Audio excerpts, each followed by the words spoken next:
Hi, everyone. My name is Mary Cotton, and I'm the owner of Newtonville Books, an independent bookstore outside of Boston. And we're thrilled to be hosting the Boston.com book club for Meredith Goldstein's Things That Grow. Meredith, as you probably know, is a longtime writer for the Boston Globe. Her advice column, Love Letters, is a daily dispatch of wisdom for the lovelorn that started in 2009 and also spawned a podcast of the same name in 2018. Things That Grow isn't Meredith's first book. She's also written another young adult novel, Chemistry Lessons, about a girl who uses science to manipulate her love life, as well as a novel for adults called The Singles. She also has a memoir called Can't Help Myself, Lessons and Confessions from a Modern Advice Columnist. Things That Grow is a book that I love for so many reasons. It captures the best and worst of young adulthood. It's moving, and I actually chortled laughing so many times during this. It's also a bit like taking a road trip through the garden highlights of New England. So I think it could inspire your summer plans. And it also perhaps contains the most romantic scene ever to take place at the Natick Mall. So the book opens in a funeral home where Lori and her uncle Seth are contemplating a crucifix on the wall.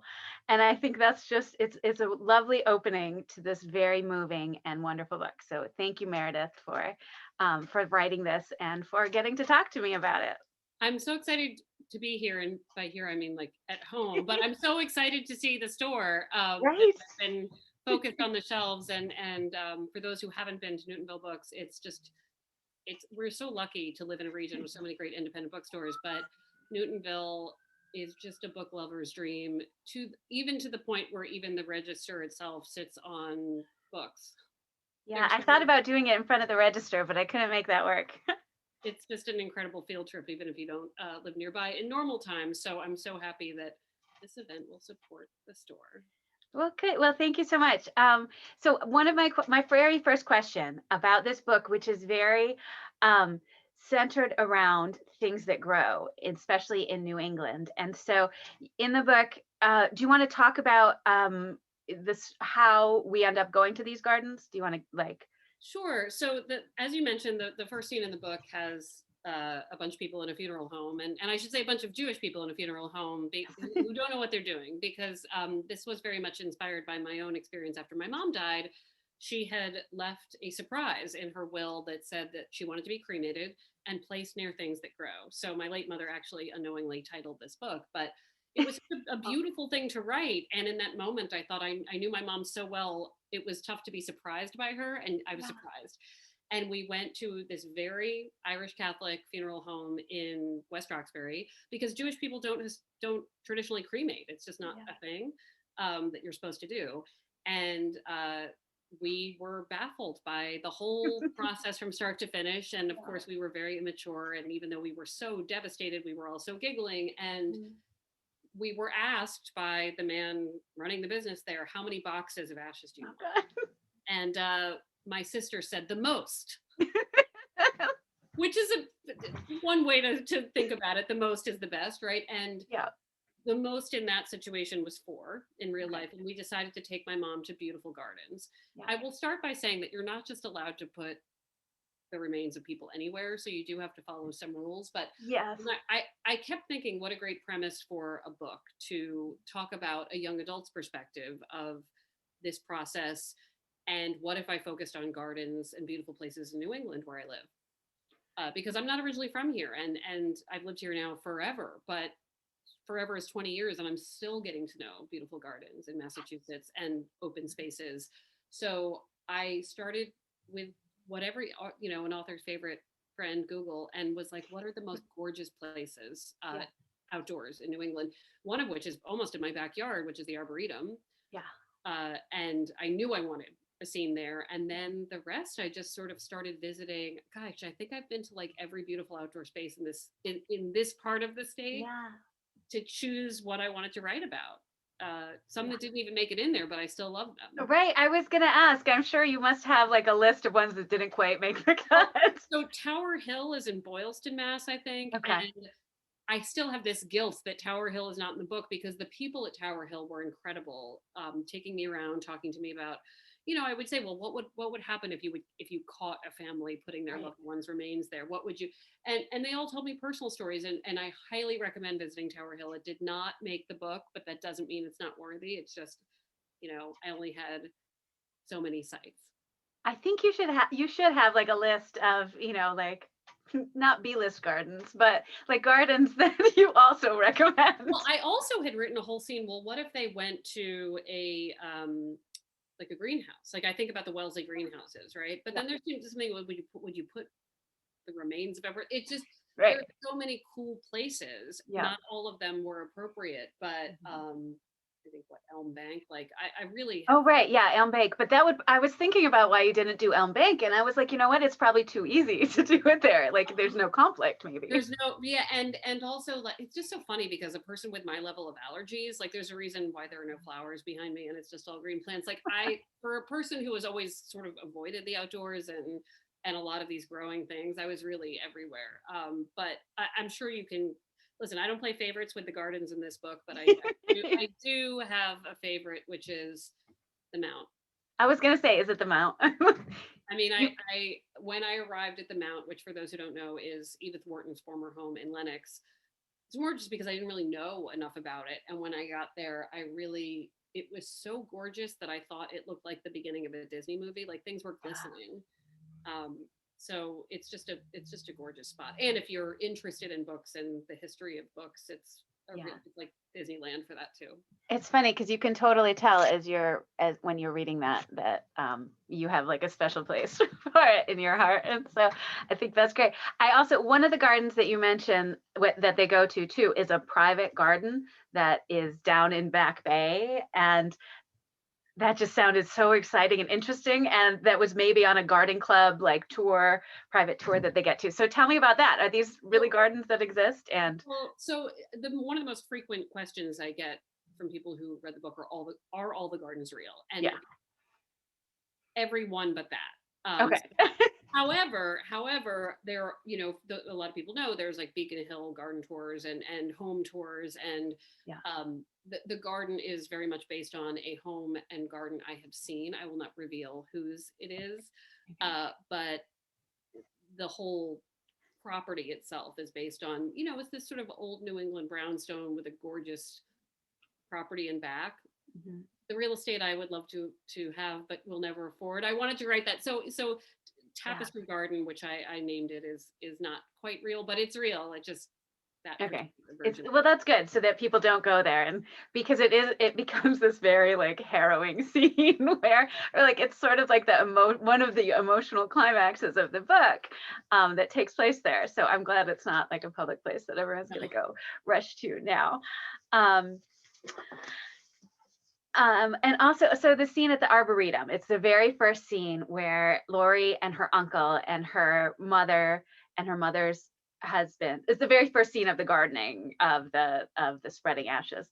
Um, and Lori's best friend Chris all go to it together. So you've got this big group of people at the Arboretum, and kind of nobody really knows what they're doing. They're grieving, they're following their grandmother's like letter of wishes, and I want you to like walk through that scene. And so they go to the garden and encounter various happenings there. Yeah, well, there is. I think I don't for those in this, and I don't know how many people have lost someone they loved and gone through the cremation process. It's such a like people will tell you like they'll warn you it doesn't really look how you think it's going to look. Yes. Everyone would say to me, "Don't stand downwind," like Oh God. which is like gross, right? It's gross, but it's actually a practical tip, right? Totally, yeah. Um, and it was really helpful for people to say to me like, "Here's what it's going to be like," because it's for me in real life, it was my mother, and it was you Yeah. know this character is dealing with a grandmother, which is no less upsetting, but it's similarly a family that is making jokes through this sad experience where they've lost a person, and they show up all angry at each other because sometimes when you're sad you also get angry, and they show up to the arboretum, and while stomping around they happen to come across a pack of people who are participating in a forest bathing exercise, and that is something that really does happen at the arboretum. Toadstool Walks is the business that does it, and they basically lead people through meditation type exercises in the Arboretum. So I just, like I wanted there to constantly be comic relief in the book where when they're about to do something serious, like scattering ashes, they'll come upon people meditating in the Arboretum.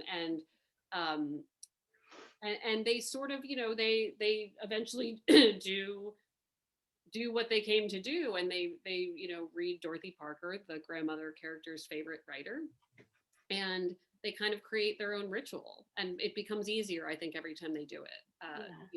Bringing these ashes to special places. We also have a comment about another one of my favorite things about this, which is I didn't know the term for remains, cremated remains, which apparently is cremains, Right. which is like such a, it's great, it's very exact, but Lori's mother keeps mistaking it for craisins. Well, and this is another thing that actually happened in my own family when we were at this funeral home, and I wish I could remember the name, but it's right by the Blanchards in West Roxbury. So I think that people who are truly Boston.com people will probably know exactly what funeral home I'm talking about. But they were so lovely to me, and they kept saying, when you pick up the cremains, when you box the cremains, and my sister and I are like kicking each other under the table. Cremains is a funny word, and I was like, but I thought it was are the cremains the ashes? I didn't quite know. And then later on, we really slipped into calling it, we couldn't remember it, and we would be like, we have to get the craisins. Yeah. And I was like, craisins aren't it, but it became like a much softer way of talking about it. Right, I love it. And this, someone commented that they love the way that you have the humor with the sensitivity of this issue, and it sort of it makes it hit home to people who are reading. Well, I think it's so hard because whether a death is unexpected, and we've had such a weird year of grief, right, of collective grief, and I think it's hard to know where humor fits into it. Yeah. But in my family, they were hand in hand. Like, you can't be sad without laughing, and vice versa. Like, there's just no way around it. So it's it's like the only coping mechanism, that life is weird and funny, and death is also weird and funny, and we can acknowledge all those things at the same time. So my sister and I would have been weeping, just like this character is often so upset about the loss of her grandmother, but she's still laughing at the craisins. Yeah, and I think part of the fact that the grandmother's favorite author is Dorothy Parker, and so you weave that in so beautifully where she is going to read a little bit of Dorothy Parker at each of the sites. Some of them very like poignant, and some of them very like surprising. And Dorothy Parker, it's hard to get. I mean, Dorothy Parker. It's like right when you think things are getting serious, they're and so I think, yeah. So how did you pick what Dorothy Parker things to pair with the locations? Well, everything Dorothy Parker ever wrote is hilarious and amazing, and some of it is serious, but I have actually right behind me right now, I have a few anthologies of Dorothy Parker because I just started reading everything. And the great thing about Dorothy Parker and quoting her, and by the way, I did have to get rights to do that. It's not an easy thing. Oh, wow. I didn't even think of that. You can't, I mean, even in my first book, in the singles, I think I had Liz Phair lyrics. And I had to be very careful about how many words. There are a lot of legal issues about how many, but with Dorothy Parker, I really wanted these full readings, and they're only like 2 lines, but it's fully have to get the rights. And wow, interesting. And that's what's so great about Dorothy Parker is she packs a punch in like 17 words. Yeah, so it was like she doesn't need that many words, Right. And yeah, it was just an incredible thing to go through, and they just stuck out from the page. Like, Dorothy Parker had a lot to say about death and life and love, and it was more like, which ones? Like, there was more than enough to choose from. And Dorothy Parker also, I should say, without revealing too much about the book, she's the late grandmother character's favorite author, but they discover in this book that she herself was also cremated, and that on her gravesite there's a plaque that says, "Pardon my dust," which is very Dorothy Parker. Right. A punchline already concocted about your own demise. So yeah, that's great. Okay, so I think it's the second garden that they go to is the Topiary Gardens in Rhode Island.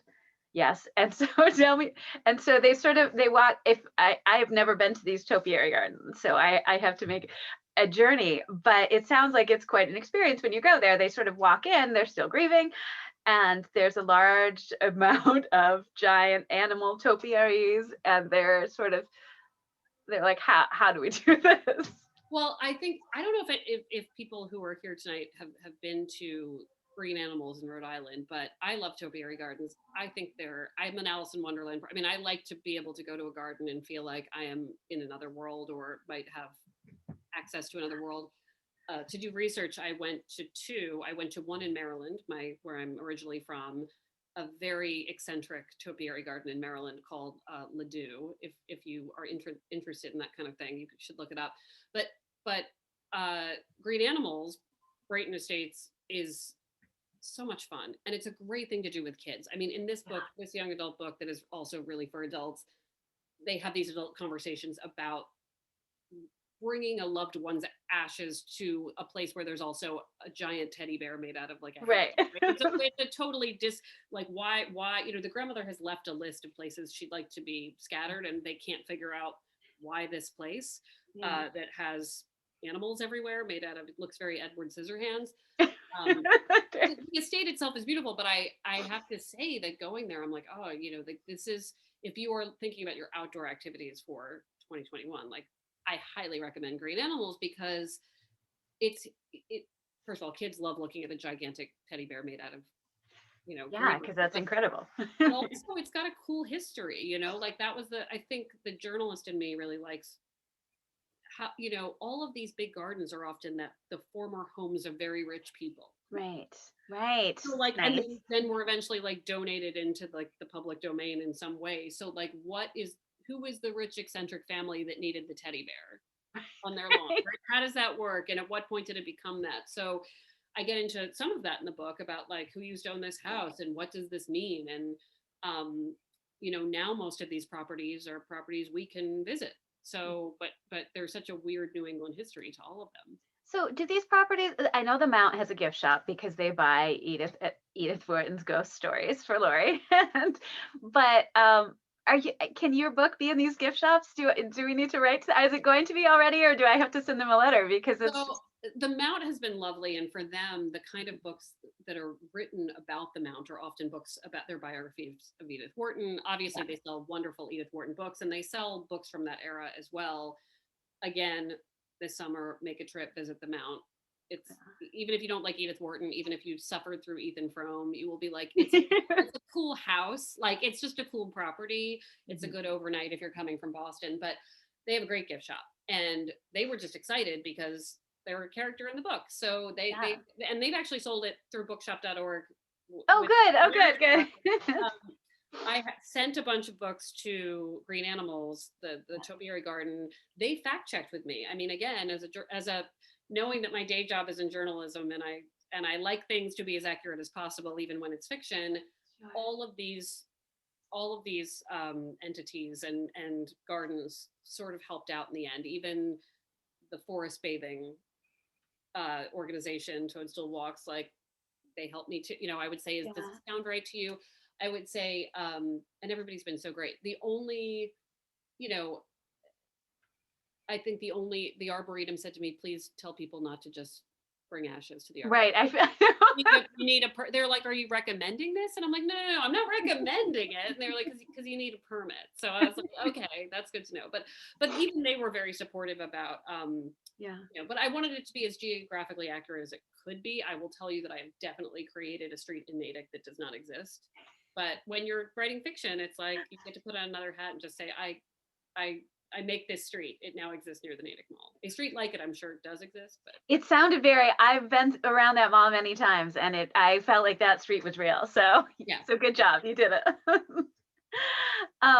So let's go to the Natick Mall, and but first of all, Lori's relationship with Chris, which I thought was such a lovely young adult relationship, where so Lori's a writer, and when she is just moved to town to Natick as a freshman in high school.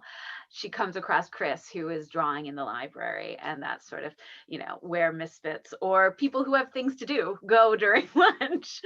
And so they connect right then, and they start this like creative collaboration together, which I loved. One of the things so they're always working on, so Lori's writing stories, she's got these great ideas, and Chris will illustrate them. And sometimes they just like bounce off each other in these great ways. Like they're doing a magazine, and publishing it.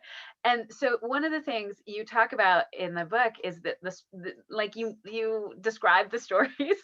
And this made me think of like Kurt Vonnegut and how he was always writing about his character Kilgore Trout, the science fiction writer, and he would like spend like a page telling you the plot of like a Kilgore Trout, and you were just like, "Where's this book? I want to read it." And so as you were talking about Chris and Lori's like artistic our endeavors, I'm like, I want to read these. I'm like, so Well, I just want to. Can you talk about like those stories and? it's so funny you say that because I'm not a good, I mean, chemistry lessons was borderline magical science fiction a little. I mean, Yeah. it took real life science but Yeah. it was pretty much not. And I'm not, I love fantasy books. I Yes, love right. horror sort of, I love vampires more than humans. I love them. But I'm not good at actually coming up with that kind of No, story. you were good. But I only can come up with the idea and then I can't carry it through. So it was actually very fun to be able to say, oh, well, Lori's now writing a short story about this, but I didn't have to come up with the whole short story. And I have to say, I'm deeply inspired and fell in love with during this time the writing of Melissa Albert, who wrote the Hazelwood Yes. and the night. Gosh, I'm blanking on the sequel, but the Hazelwood series. Yeah. And her characters go on a journey that's based on fairy tales that you hear of but never get to read. And this year, actually, earlier this year, she released the fairy tales. Oh, that's so good. But she had to reverse engineer them. Sure. Which is complicated. And it made me laugh because I kept thinking when I would hear about these in her books, I would be like, well, I need to know the fairy tales, right? Right. And now I know, and why should that be daunting for her? The only story that I think I would really actually want to write is that I have Lori, she's writing for her high school literary journal, and she writes these fantasy stories, and she writes a fantasy story called Vampire Splainer. Oh, right. About a young vampire, well, an old vampire, right? A very Edward Cullen Twilight type of character who I would love. Who goes to a high school as a vampire tends to do, but in this era, the young women he approaches don't want to hear from him, and they're like, "Why are you mansplaining everything to me? Why are you telling me things I already know? Why are you telling me about history?" And this vampire has to sort of get used to the idea that maybe he doesn't know everything, and maybe young women don't actually want to hear this Edward Cullen type just talk. So that was the only one where it was so much fun to write the seed of the idea, that I was like, oh, I'd love to write Vampire Slayer myself. Yeah. But the rest of them, I was just like, I think here's a thing, here's another thing. Right. It's sort of like you've got the elevator pitch for all of them, but you don't have to. Right. But somebody else could write. Yeah. No, it's Lori. To me, Lori is a character not based on my young self. She's far more creative than I ever was, and she's really influenced by all of these, like, I picture her somebody who grew up falling for Tim Burton movies that like the more recent ones, like, I'm way too old to be a Harry Potter, like I'm in my 40s. No, but you're Edward Scissorhands, right? Right, my Edward Scissorhands, like I'm the age of these, the parent characters. So it's I picture her having that much, I picture her loving Coraline, I picture her loving Neil Gaiman, I picture her loving all of these people. I know. So many people so now we have to talk about the Natick Mall. And so what setting in any novel. No, totally. You're like, where can I have like a pivotal scene that shows the relationship between these two humans? And obviously it's going to be at the Natick Mall. And so just well, I like mall. I mean, listen, there's a lot of like in movies and pop culture, like teenagers in malls are like a thing, right? And I actually think it's probably teenagers. I don't know. I'm not a parent, but I don't know that the mall would even be the place that it was like when I was a teenager, because there's so many other things to do and phones to play with, and like, yes, right, totally. Like, all I had to do was get to the mall or not get to the mall. But so I like malls myself, and I like the consistency of malls being similar. It's like very soothing to me, like knowing that the mall I go to, and the Natick Mall has always been fascinating to me because it has gone through so many Yeah, evolution. Like it was the Natick Collection for a while. It yeah. was back to the Natick Mall. The housings around it seems to like There's something grow. right. It is. It's very like it has sort of it operates on a different scale than many malls, and it Yeah, seems to it's be trying and to do artistic or architecturally interesting things. yeah, like I went with my friend Binyel. We went to the Wegmans in it not long Oh, before the wow. pandemic, and you're like, okay, but where am I now? I think it reminds me. There's a science fiction movie with Jennifer Connelly called Dark City, which I highly recommend if you're having like a bored pandemic night, but where a city just grows up out of nowhere, right? And it's the Natick Mall reminds me of that, where it's like it doesn't matter how the retail industry is doing, it will continue to expand. Right. It's Well, like and there are literally trees in there. there's like yeah, it's like giving it's just like whatever. But Ah, I really liked the idea that what if we brought these two young characters to the Natick Mall as if it was a beautiful place that grows, and what if they got to navigate the outside of it at night. And there's something about driving around like the lights of the mall at night, the Cheesecake Factory glowing, the warm glow of the Cheesecake Factory, which yeah. of course is my favorite place in the Natick Of Mall. her favorite Cheesecake Factory too. I love that. Like, so it's just, this, I really, this scene, these two young people who clearly have a crush on each other, but are so afraid to risk their friendship. Um, they have a moment at the Natick Mall where it's just like one of those memories that you wish you could freeze. When I think about my younger years, like what are the first romantic moments that I wish I could freeze frame, and that's the one. And it was like really one of the most favorite scenes to write. And Yes, no, I could see. yeah, just and nothing even really happens, but it's like the seed of a wait, maybe we like each other, and maybe we like each other more than maybe we are allowed to be more than partners in friendship, if we take that risk. And where else better to discover that than under the lights of the Cheesecake Factory? No, it's great. Um, and one of the other things that I loved about the book too is that so many people are connected to books in different ways. So Lori's a writer, Chris is an illustrator. Seth, her uncle, is sort of a midlist literary writer who hasn't had too much success yet, but can. And Grandma Cheryl was a big reader, Edith Wharton, Dorothy Parker fan. And I love how one of the sort of revelations of the book, not to spoil anything, I hope, is where one of the relationships in the book that Laurie is working on is the one with her mother, where there's a lot of disconnect there, and toward the end when her mother's kind of talking about how Grandma Cheryl and she didn't share like literary interests and how they didn't have that connection and that sort of she missed that. And so I just thought that was like a really lovely way to sort of show the way people have ins in relationships amongst each other and what they think about, what they read, what they talk about. And I think it's also, my late grandmother, who Grandma Cheryl in the book is very much based on, was an incredible reader. And in fact, I have her bookshelf framed on my wall. And when I went to Oh. frame it in Newton and Waban, Oh, Woman, yeah.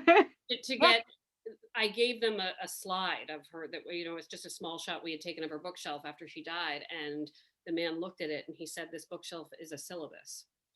And I thought, what an incredible compliment to someone that, and my grandmother separated her bookshelf by gender. That's just right, Grandma Cheryl. So, right, which she said, she was more likely to read books by women, and her, I would say she had many favorites, but growing up I remember these titles. Like I remember a lot of Zora Neale Hurston, and I remember what's the I love myself when I'm laughing, and I don't know which book I'm talking about. But anyway, she had these incredible books.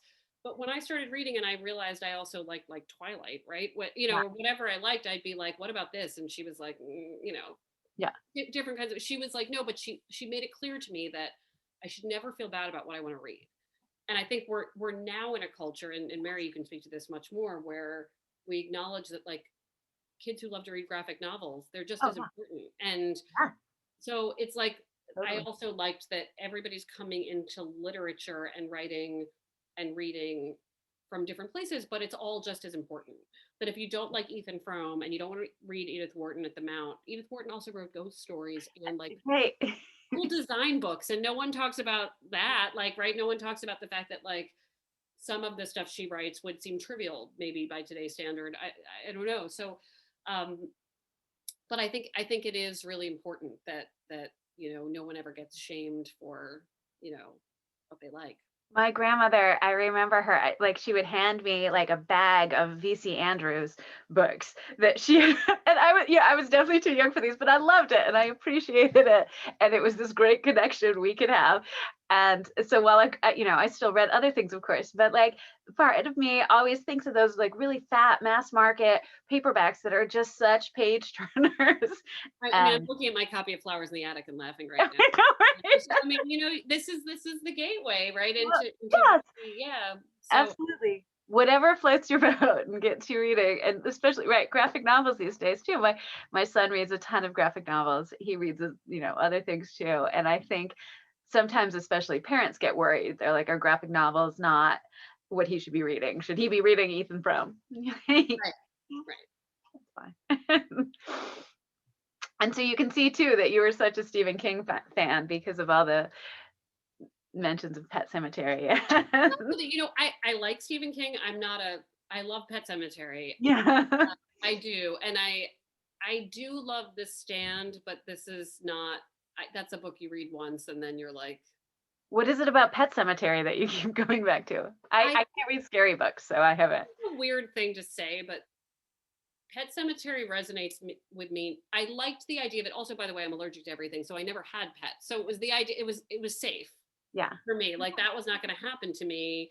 But also, when I was younger. But Pet Cemetery comes up in my brain a lot now because of love letters, which my day job is an advice columnist because, which is like this is such a weird thing to say, but just this idea of like some things are not meant to come back. Yes. Sometimes things come back wrong. And a lot of times, letter writers will talk about trying a relationship that is clearly not meant to be. And it's like in my brain, sometimes I think about Pet Cemetery, where I think, Or the monkey's paw. Do you remember that story? yeah, yeah. It's like Stephen King has a lot of books that probably aren't meant to be metaphors about the way we interact with other people, but they are to But me. can certainly be. So that's a good. That was a lead into another question someone had about love letters and how, like, if in any like that informs your fiction at all, Totally. and if I yeah, mean, well, I mean, I think they inform each. Well, yes. I mean, I think love letters probably informs like 12 years of doing it. It starts to inform everything. And I think, and my own life too. It's hard to know what I don't answer letters for people under 17 really, so like I wouldn't do that. Like go call your parents or some adult you trust in your life or a mental health professional, right? yeah, But I do feel like one of the reasons adults like reading young adult books and writing them, and you might have different theories on this, Mary, but a lot of people have told me they're not entirely convinced Things That Grow is officially a young adult book, that it sort of right. straddles a, Hmm. there it's Yeah, about a lot of adults, right? yeah, But you can hit at these really intense inner feelings yeah, through the voice of a young person, yeah, that a first breakup, a first love, the yeah. stakes feel so high, even though they still feel that high at all ages. It's Right. like we almost don't allow ourselves to let them feel that high. So I think that Yeah. when I think about Lori as a character trying to decide if she's going to date her friend because he's all she's got in some Yeah. ways, it makes me think of what I would tell a letter writer. People who are deeply influenced by their parents' relationships. It makes me think of that too. So, it's never as directly correlated as, oh, this letter makes me want to write this book. Right. But I think it also makes me think of like, you have to have a lot, like, you have to work the empathy muscle a lot, even as a reader of love letters. Like, if you are someone who reads or comments or just lurks, you have, like, some people read it and they say, like, oh, this person is stupid, but why don't they know what to do? But a lot of people read it and say, like, wow, they're clearly not seeing what I'm seeing. Right. It must be more confusing when you're in their shoes, right? Yeah. And I think having that empathy, learning to have that empathy, like, makes it easier to write fictional characters, because it makes you understand why people don't do the obvious thing. Yeah. Right. That makes sense, you know what I No, mean? that totally makes sense. There's a type of person, and they're not a bad type of person, but who talks to me about love letters and they say, how do you not tell everybody they're an idiot?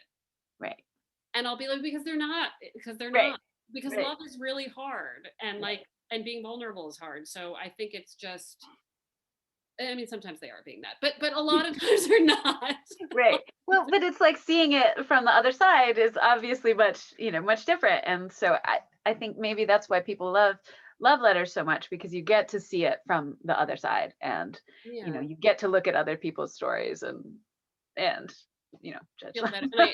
And the number of people who tell me they read it with a partner, so Yeah. which is like a nice exercise to talk to somebody about, well, what advice would you give and why? It's a very Right. Why would you say that? exactly right, right. We have another question about how autobiographical this is. And so I know, because of the loss of your mother and like the specific details that you've already mentioned about the cremains and and I mean, in some ways, this is the least yeah, autobiographical book I've ever written. The Single is my first novel in 2012. Like, I was like, it's fiction, but it was right. so. I mean, the Which is so people.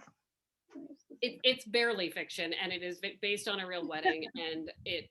Um, my friends who recognized themselves were like, huh, fiction, really, but my grandmother used to say that she used to say the first novel by anyone she thought was a autobiographical. She would just assume the first one is like you getting yourself out of your system. right. um Okay, so you did that. Chemistry Lessons is not, I should say, that's probably my Okay, least autobiographical, and then clearly the memoir is a right. memoir.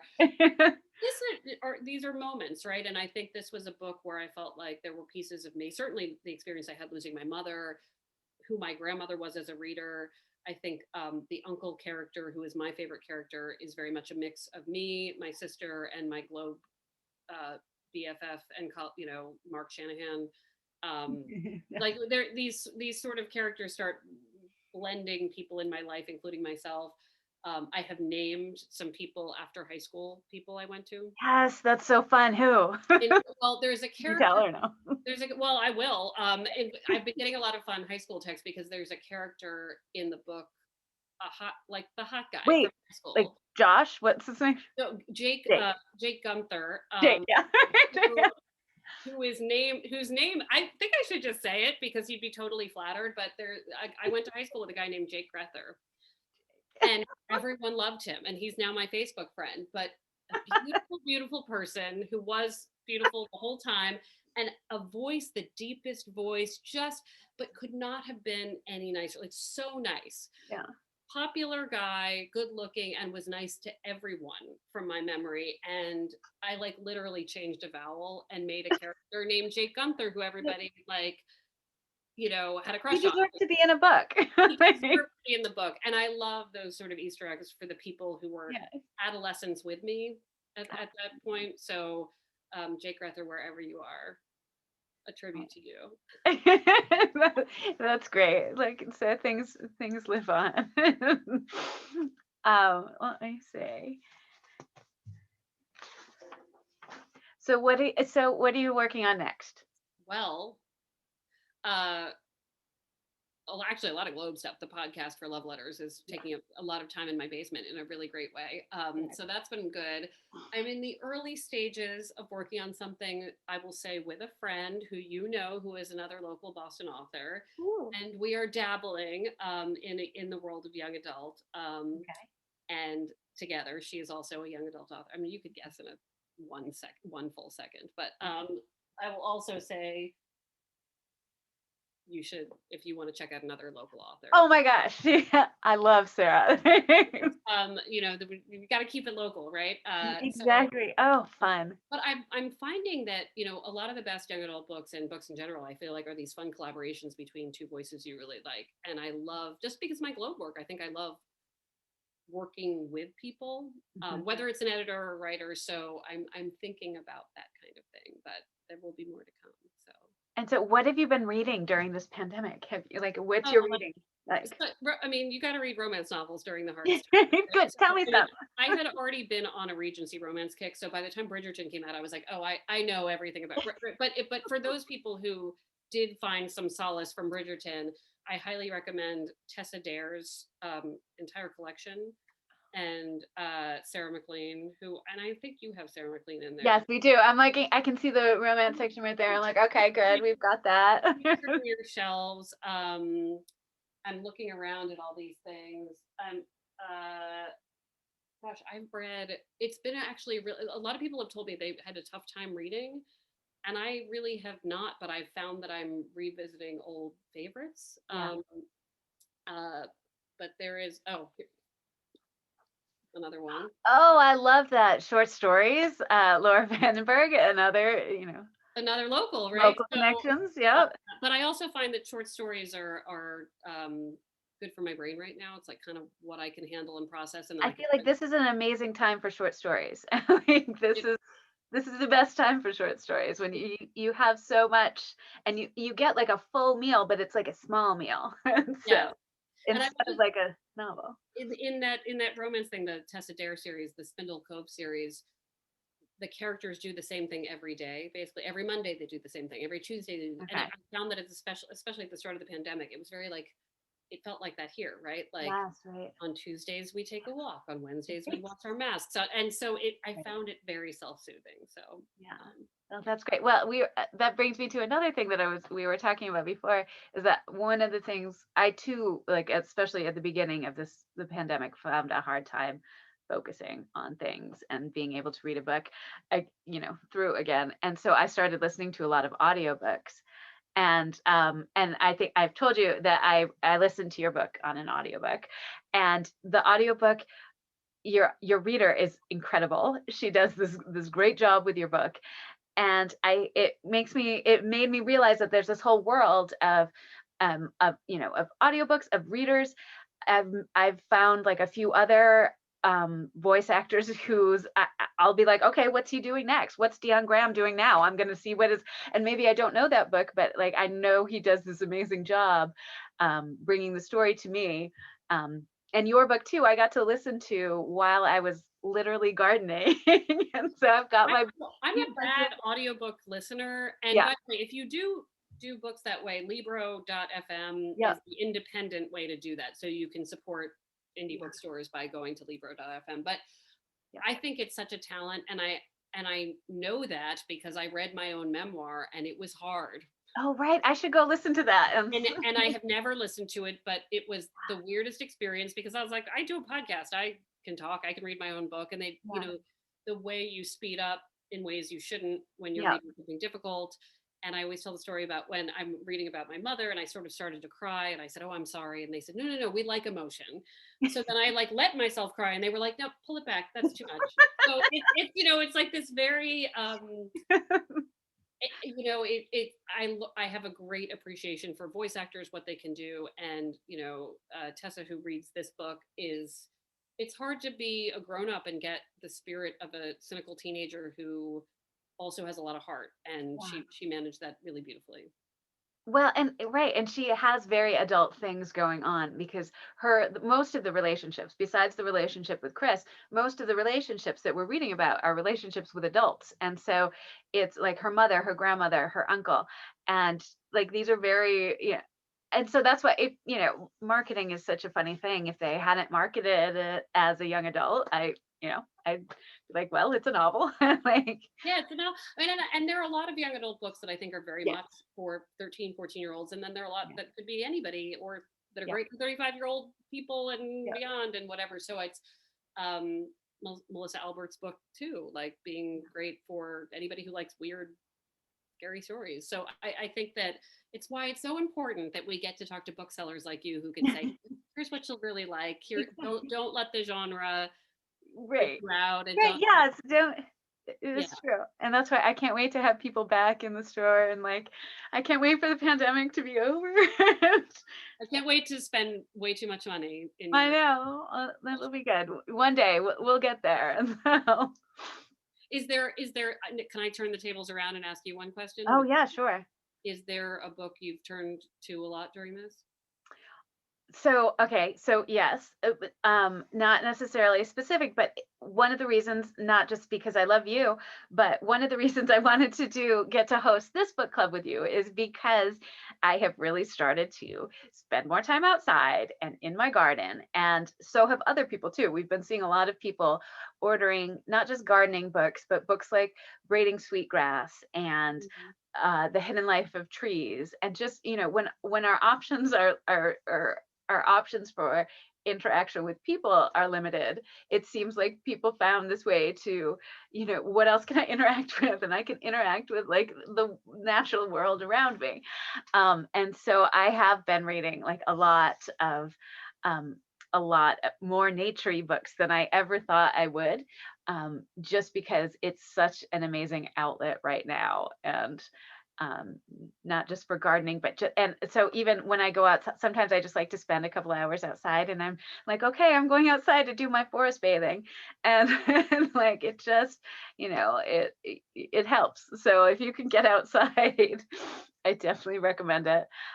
What else have I been reading? I just read The Prophets by Robert Jones Jr., which I loved. I thought that was fantastic. Um, Such a Fun Age by Kylie Reed. Do you know that? I love that. That just came out in paperback, and I thought that was fantastic, and that was a really good read. It's funny because the bookstore has been closed to the public, and we've been doing curbside and orders through Bookshop and things.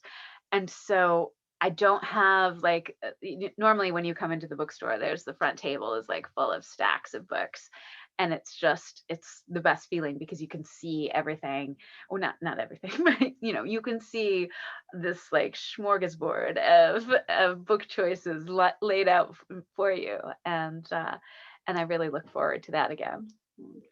I'm about to start Nothing to See Here by, was it Kevin Wilson, which I bought Oh yes, which we have right here. I haven't read, but I have many booksellers who loved it. I So, bought it from you guys. So yeah, oh I'm good. really excited for that one. So I've heard it's so funny. Oh, that's good. Okay, well, I don't see any more questions here. Is there anything that you wanted to say about this that you didn't get to? Well, I just want to thank everybody for coming. I mean, this is a really weird time, and when I was writing a book about grief and going to gardens, I did not know that we were going to be starting. I mean, I finished at the start of the pandemic, like really finished at the start. So I had a few people have asked whether some of it was written during this because maybe it reminded Right. them of the questions about death and life and the outside and how it Yeah. keeps going, but I'm just really grateful because I feel like we live in a great place that celebrates books and the outdoors, and that is a big but small enough community that we've all been there to help each other. And it's been very meaningful as a writer and as an author to have an event like this and to feel connected to the world. Absolutely. And just as the forest bathers would say, feeling gratitude, which I would then like roll my eyes, but no, I'm legit But you mean it, right? legitimately feel that way. And when I think about getting out of this, whatever it looks Yeah. uh, like the bookstores, specifically yours, are where I want to run. And I think somebody asked a question about where it is, and it's right in Newton. Well, it's like right, Mary. Somebody I think asked where exactly. Oh, where is Newtonville Books? It's in Newton Center. It's like not in Newtonville, It's but not Newtonville. I know. We used to be in Newtonville. I'm sorry. We didn't want to change their name when we moved our location. So we're at Newtonville Books in Newton Center. in Newton Center, you can park in that big parking You can lot. park in the big parking lot. So yeah, so we're excited. Like I feel like the future looks good. We're gonna get there, and we'll all get to be in bookstores again. Oh, there it is. Yes. So in Newton Center in Newton, it's easy, super easy to get to on the T from from the city or to just, drive here. Places to pick up ice cream and treats after, Yeah, pick up oh, bagels right before. I mean, it's really just everything you could possibly. there's this really beautiful green out front. This the Newton Center Green. There's the Garden Societies of Newton so there's always volunteers out there like tending it's gorgeous with tulips right now and like all kinds of things. Like every time of the year it looks really beautiful. So that's right there. But my characters would very much approve. Yes, they would. They could have a reading there. Well, good. Well, thank you. Thank you all for coming. That was really nice. Oh, good. Okay. All right.